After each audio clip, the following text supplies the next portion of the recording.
Bruce Gunter first saw this truck when he was about 10 years old and he fell in love with it. 1972 Kenworth K100. He tracked it down, having moved on from one Max Keogh to Don Turner and then disappeared for a while. Bruce found this truck and restored it to its original glory, complete with Max's name, as you can see on the door. Today, we're lucky enough to have the man himself here. Max Keogh, who's been in America for over 20 years. We'll find out his history, we'll find out about this truck and his life in general. Max Keogh, how are you, mate? Yeah, lovely. Doing fine, thanks. Lovely to meet you, mate.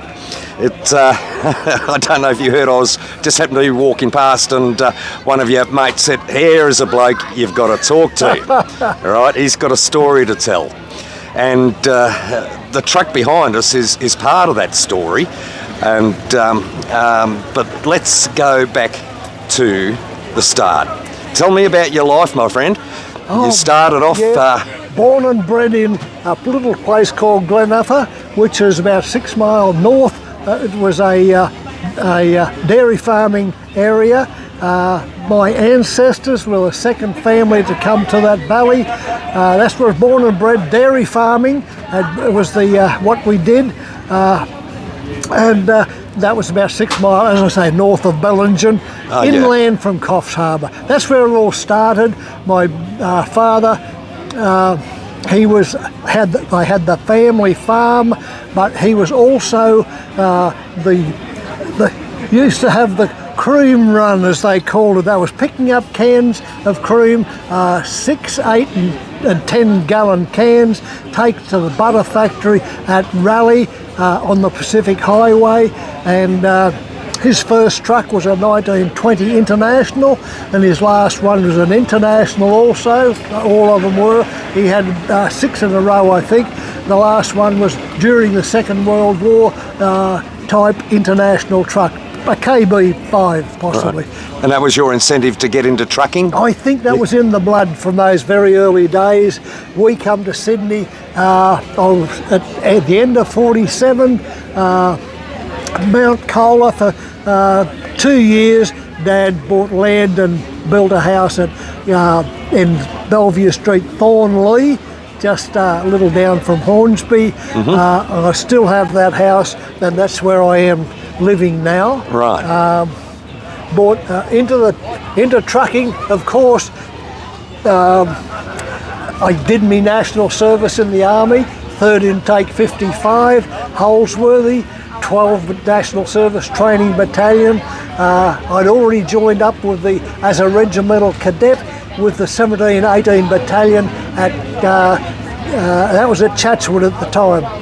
Did many years in the reserves then, but even when I came out of national service, that was my first professional working job, and that was so that was 55. There's a lot in between, but I've continued through, and I'm up to the stage where I've just about finished. I've been in America since 2001, and that was a dream come true to do trucking there. We'll come back to that. Yep. Your first truck is not the one that's behind us. Sure. You were saying off air. The first one was a R180 International. It was already 8 years old, pulling a single axle trailer. I became a subcontractor for All Transport. Started off carting loads of tyres from Goodyear to Melbourne, and did that for a few years. And also then there was, that was the very first truck, an R180. And then, as I say, with Goodyear tyres. Then the second truck was a LB80 Scania. That was a 70 model, I think it was. One of the early ones in the country. Yes, it was actually. Tony Lane owned it before I got it. I think it had only done a reasonably short mileage. Then he wanted a bigger, a 110 Scania with a sleeping berth. Mine was a an 80 I should say. It had a fold down bed, very satisfactory. Eventually put a V6 71 series GM into that one. As a matter of fact, between the International and the Scania, I had a comma with a V6 53 series GM in that truck. So you were more loyal to the motors than you were to the brand of truck. It was in a type of way. The GMs in that era, where they could perform very good, very good engine, lasted so much longer than normal engines at the time. Very lively engine. So that was the V6 53. That might have been the first new comma to get with the V6. They pulled the Roots diesel out of the comma.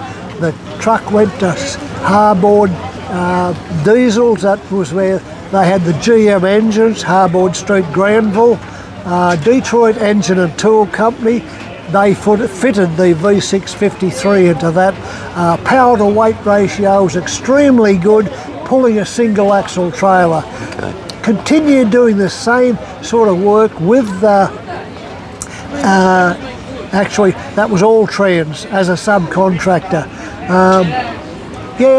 So that was the first 3 trucks. When did the K100 come along? Yeah, that came along because I was doing work direct from Kellogg's out of Botany to Brisbane. Nice light load. Yeah, well, it was to begin with.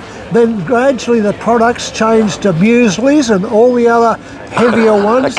Ended up with a tri-axle trailer doing that work with a single axle. That was the Scania, and also I got a Dodge LV 1000, a slimline cabin, another V8 Detroit, an 871, and that was on the Kellogg's work also. And because it was extremely good paying job, I could see that I could actually buy and pay for a Kenworth, which was the dream truck. Which was this one? Yep, that one there.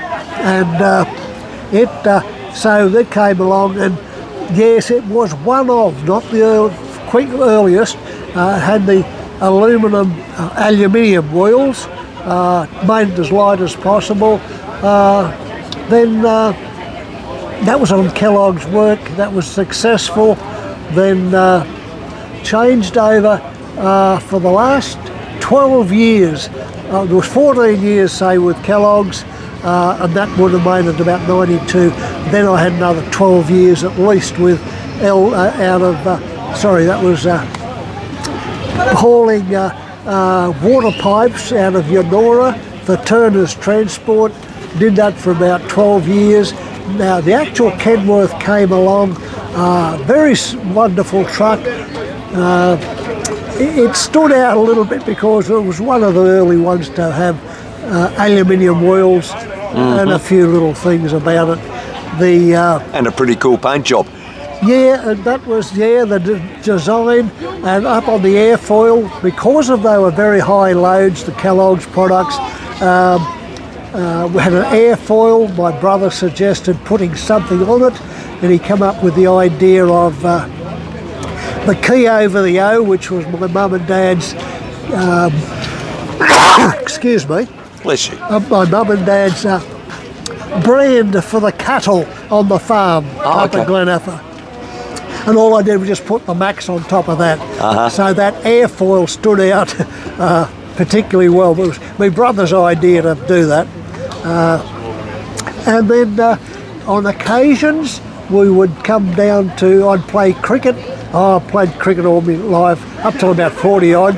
And but with the, and occasionally for some reason I might have taken the prime mover down to the cricket ground at North Epping. And that's where a little boy, about 8 or 10 at the time, used to see the trucks and have a look around them. And when he saw this one, the Kenworth, excuse me, he fell in love with it as a little boy. And that particular man, whose name just happens to be Bruce Gunter, who was quite an organiser in our industry, compliance and even this show here. I think Bruce is the main organiser of it. Yeah, he and Chapo.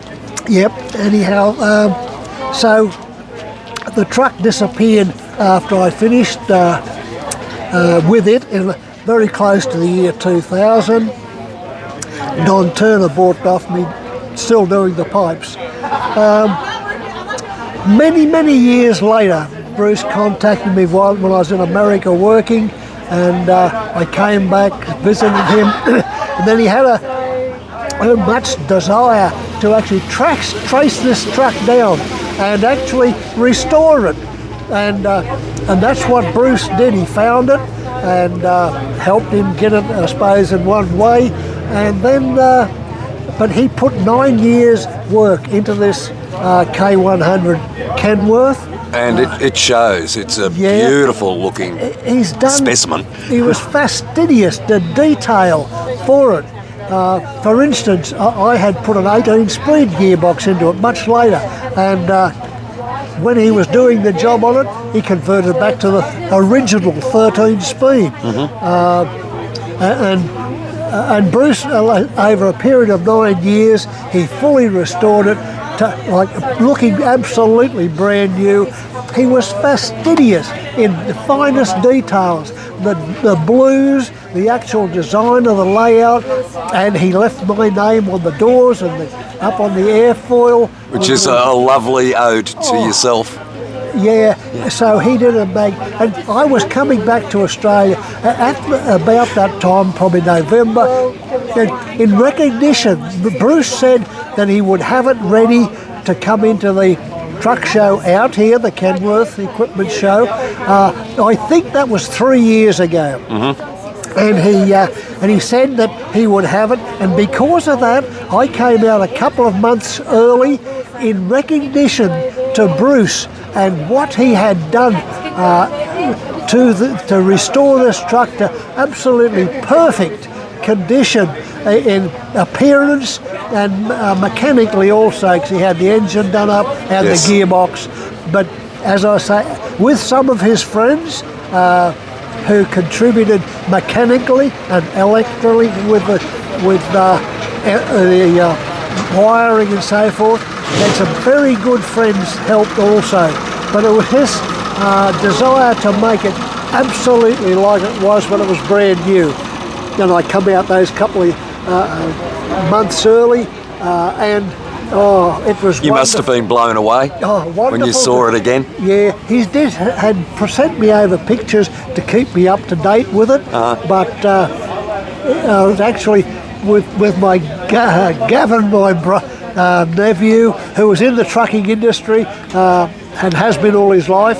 Did his first trip when he was 3-year-old with me, but we both of us watched this truck come into the here, and we even gave him the pump, and Bruce blew the horn, and it was absolutely fantastic to see it. Yeah, he had done his job absolutely perfect, and all congratulations to Bruce that actually did the job. I'm sitting here and I'm looking through the camera at two pieces of trucking history. One, the K100, which has been restored, as we've just spoken about, to its former glory. And two, your good self.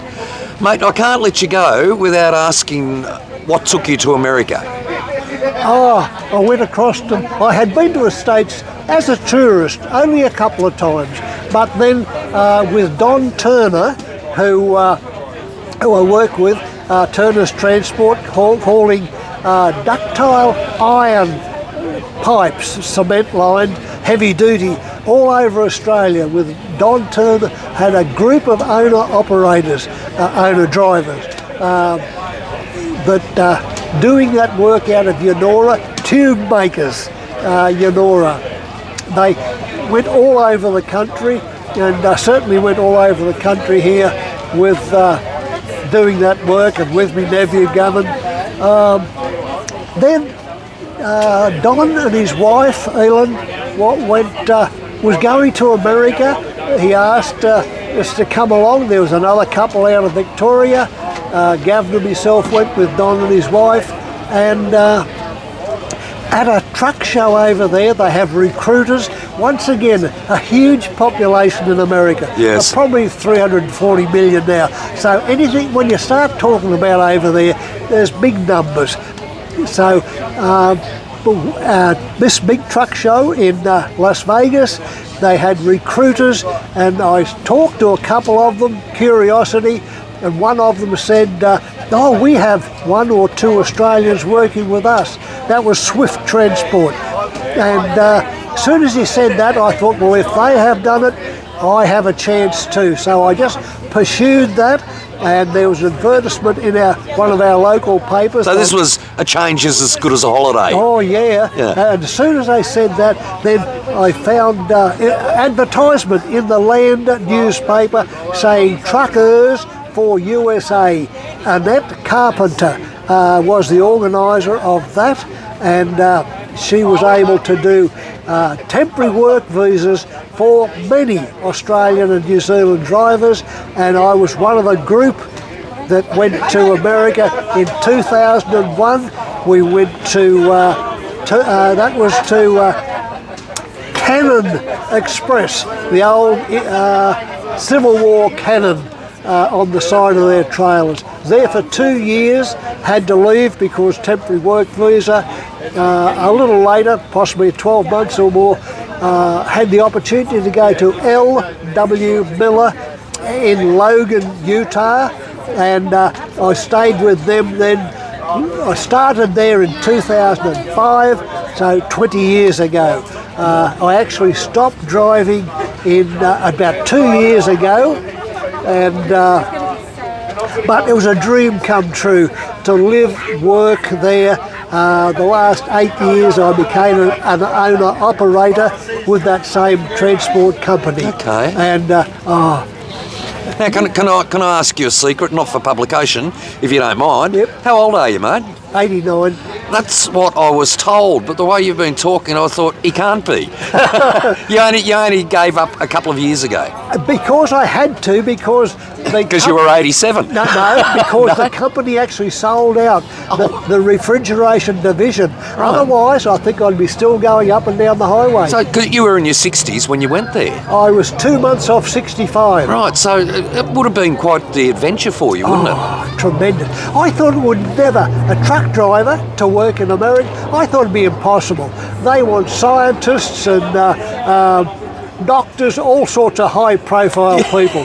So you are on the verge of retirement age, and you've gone and started a whole new career on the other side of the world. Good on you, mate. And I'm a single boy all my life. Yep. I have nephews and nieces, 4 generations of them. Was this the photo that... Yep, that's right. Yeah. And the youngest one is a great nephew. It's a dream come true. You couldn't believe...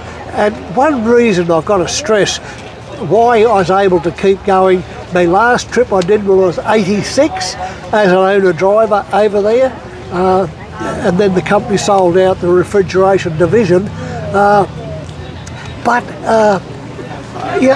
again, it was to be able to do it over there at this age shows the ease of working there.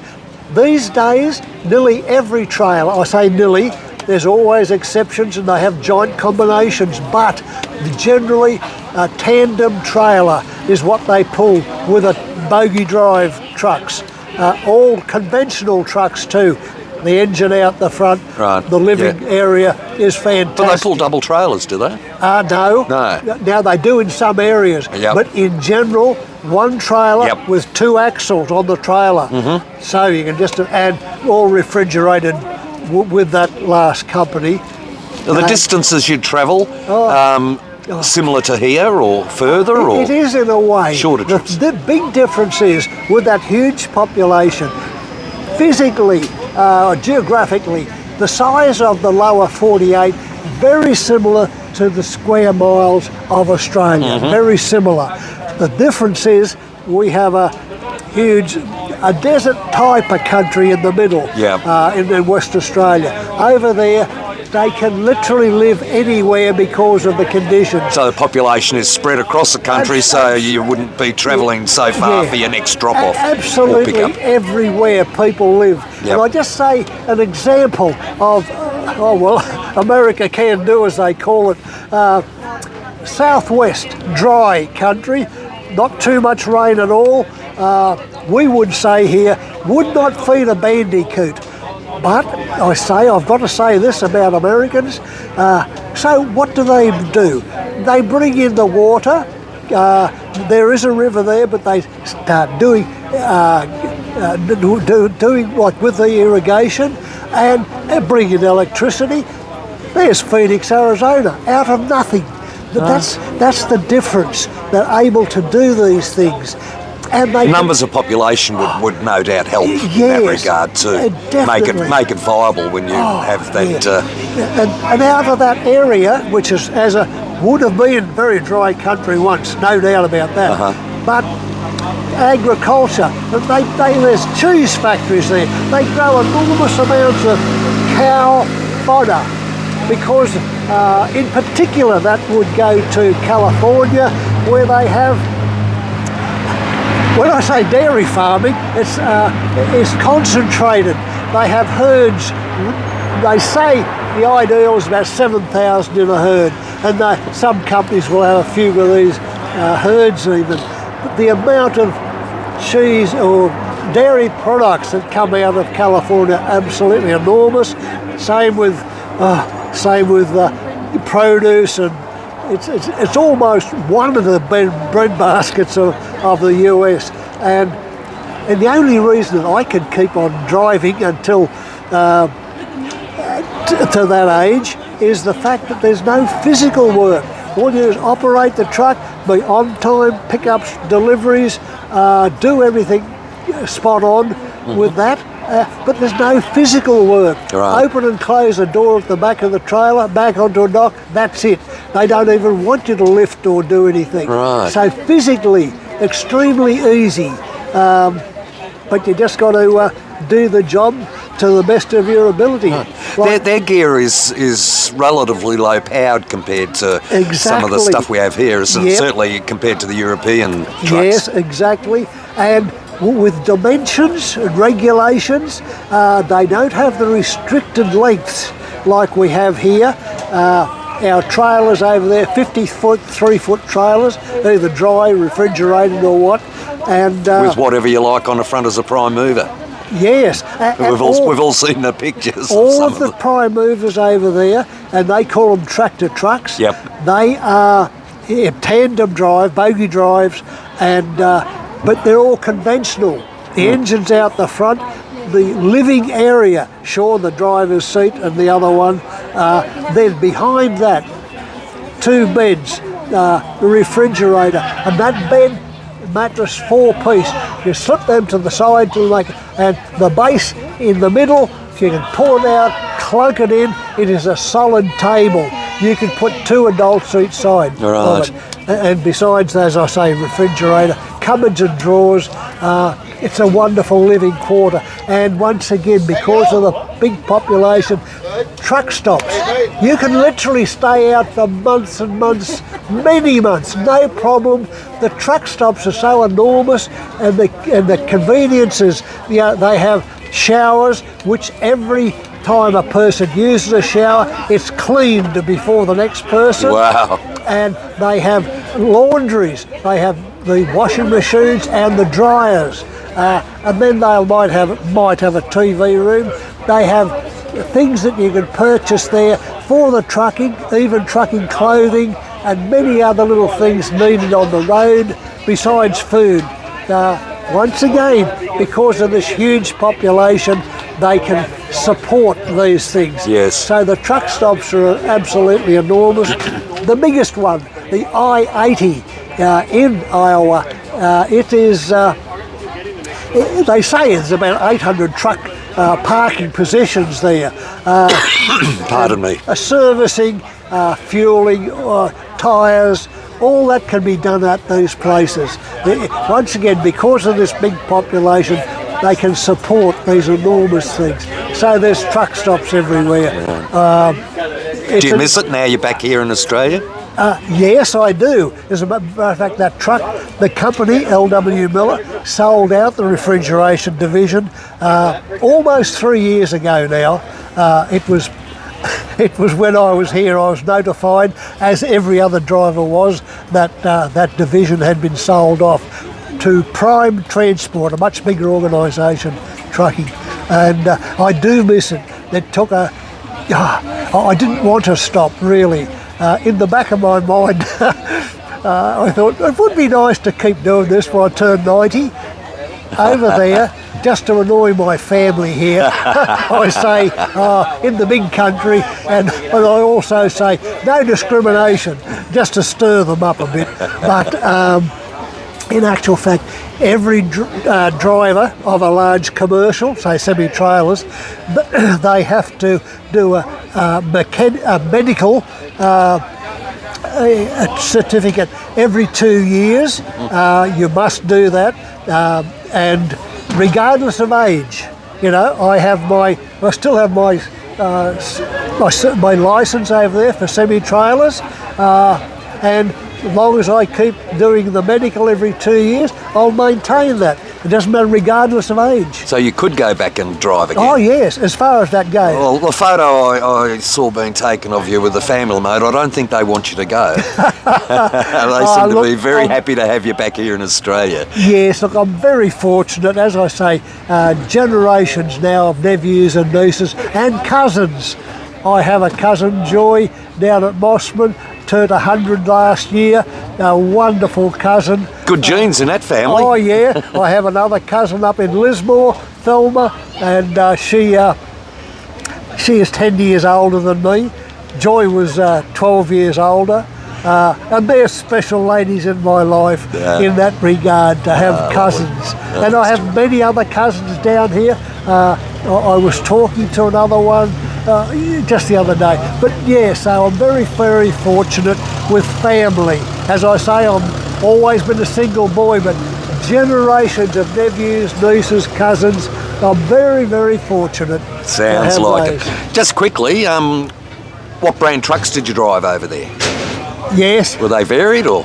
Vary a little bit depending on the company. The first company, they were all internationals, all conventionals. Then the second company in Logan, Utah, about 100 miles north of Salt Lake City, they had a mixture of Peterbilts, Freightliners. They had started with a couple of new basic Volvos. Later on they got a bigger Volvo. It was a 780, a bigger cabin, a much bigger, better living area, as I said about the double beds and everything like yes, that. Yeah. So they had that, and I drove an I had a Freightliner to start with, an automatic with a ZF automatic gearbox, just for the novelty of it. I had a international manual, 13-speed.